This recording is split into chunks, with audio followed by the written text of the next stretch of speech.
नमस्कार दोस्तों, आज हम बात करेंगे पैंक्रियाटिक कैंसर के बारे में। आज हम लोग जानेंगे पैंक्रियाटिक कैंसर क्या है, पैंक्रियाटिक कैंसर के क्या कारण हैं, क्या इसके साइन सिम्टम्स हैं, क्या इसका डायग्नोसिस है तथा क्या इसका ट्रीटमेंट है। तो आइए जानते हैं what is pancreatic cancer. Pancreas में होने वाला कैंसर पैंक्रियाटिक कैंसर कहलाता है। जैसा कि हम लोग जानते हैं, पैंक्रियाज एक मिक्स्ड ग्लैंड होती है। ये डाइजेस्टिव फंक्शन तथा एंडोक्राइन फंक्शन दोनों करती है। डाइजेस्टिव फंक्शन में ये पैंक्रियाटिक जूस का सेक्रेशन करती है तथा एंडोक्राइन फंक्शन में ये हार्मोन्स का सेक्रेशन करती है। पैंक्रियाटिक कैंसर में जो पैंक्रियाज की नॉर्मल सेल्स होती हैं वो कैंसर सेल्स में कन्वर्ट हो जाती हैं और इसमें अनकंट्रोल्ड ग्रोथ होती है और इसके साथ ही उनमें मल्टीप्लिकेशन होता रहता है। आइए बात करते हैं types of pancreatic cancer. Pancreatic cancer दो टाइप का होता है। पहला हमारा है एक्सोक्राइन ट्यूमर, नंबर सेकंड है एंडोक्राइन ट्यूमर। आइए बात करते हैं एक्सोक्राइन ट्यूमर की। एक्सोक्राइन ट्यूमर को एडिनोकार्सिनोमा के नाम से भी जाना जाता है। पैंक्रियाटिक कैंसर में सबसे अधिक पाया जाने वाला कैंसर एडिनोकार्सिनोमा ही होता है। ये लगभग 93% लोगों में पाया जाता है। अब हम बात करते हैं एंडोक्राइन ट्यूमर की। इस टाइप का कैंसर केवल 7 से 8% लोगों में पाया जाता है। इसे न्यूरोएंडोकार्सिनोमा के नाम से जानते हैं। ये बहुत रेयर होता है। इसमें जनरली जो हमारी हार्मोन सेक्रेशन करने वाली सेल्स होती हैं उनमें ट्यूमर हो जाता है।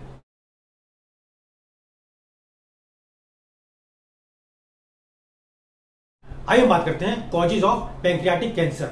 जनरली अगर आप देखें तो पैंक्रियाटिक कैंसर का कोई भी एग्जैक्ट कॉज नहीं है, या कह सकते हैं इसके जो कॉजेज होते हैं वो इडियोपैथिक होते हैं। फिर भी कुछ इंपॉर्टेंट कॉजेज हम लोग मान सकते हैं, जैसे ओबेसिटी, मतलब मोटापा एक कारण है पैंक्रियाटिक कैंसर होने का।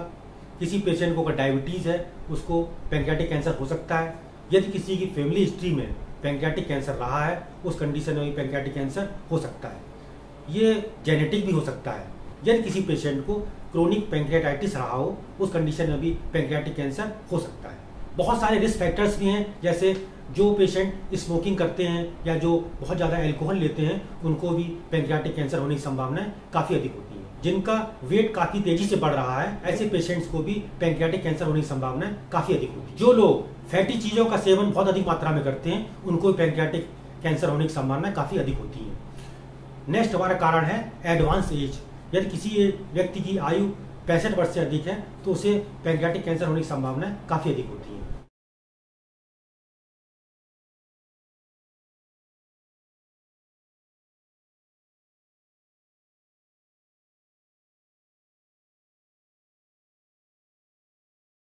आइए बात करते हैं sign symptoms of pancreatic cancer. Generally क्या होता है, पैंक्रियाटिक कैंसर के साइन सिम्टम्स अर्ली स्टेज में पता नहीं चल पाते हैं। लेट स्टेज में काफी डिटेक्ट हो पाता है।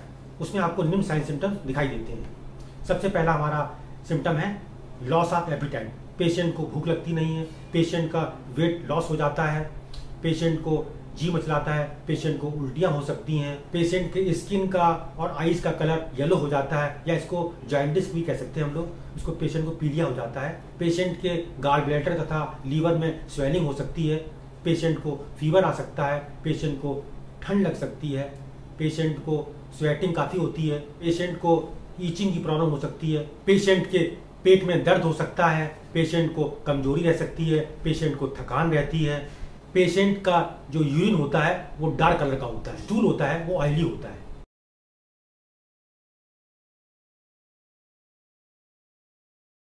आइए बात करते हैं diagnosis of pancreatic cancer. Pancreatic cancer को निम्न प्रकार डायग्नोस कर सकते हैं। सबसे पहले फिजिकल एग्जामिनेशन के द्वारा, नंबर सेकंड है हिस्ट्री कलेक्शन के द्वारा, पेशेंट का ब्लड टेस्ट कराया जा सकता है, पेशेंट का एंडोस्कोपिक अल्ट्रासाउंड कराया जा सकता है, पेशेंट का MRI करा सकते हैं, पेशेंट का CT स्कैन कराया जा सकता है, पेशेंट का PET स्कैन करा सकते हैं आप। पेशेंट की जांच होती है ERCP का मतलब होता है एंडोस्कोपिक रेट्रोग्रेड कोलेंजियो पैंक्रियाटोग्राफी टेस्ट। पेशेंट की कोलेंजियो पैंक्रियाटोग्राफी कराई जा सकती है। पेशेंट का बायोप्सी करा सकते हैं आप। पेशेंट का लिवर फंक्शन टेस्ट कराया जा सकता है।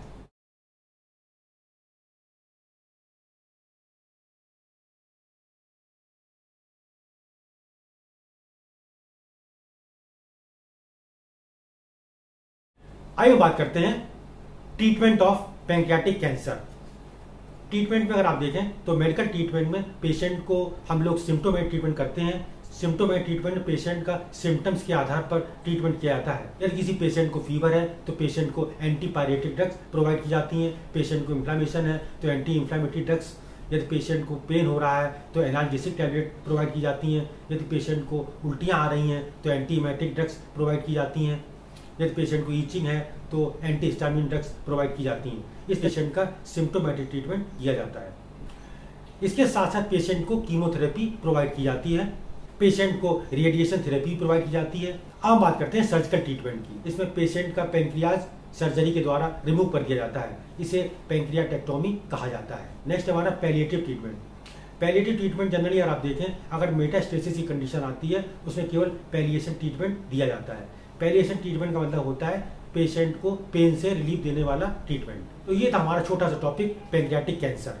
आप हमारे वीडियो को लाइक कर सकते हैं, आप हमारे वीडियो को शेयर कर सकते हैं तथा हमारे चैनल को सब्सक्राइब कर सकते हैं। Thank you.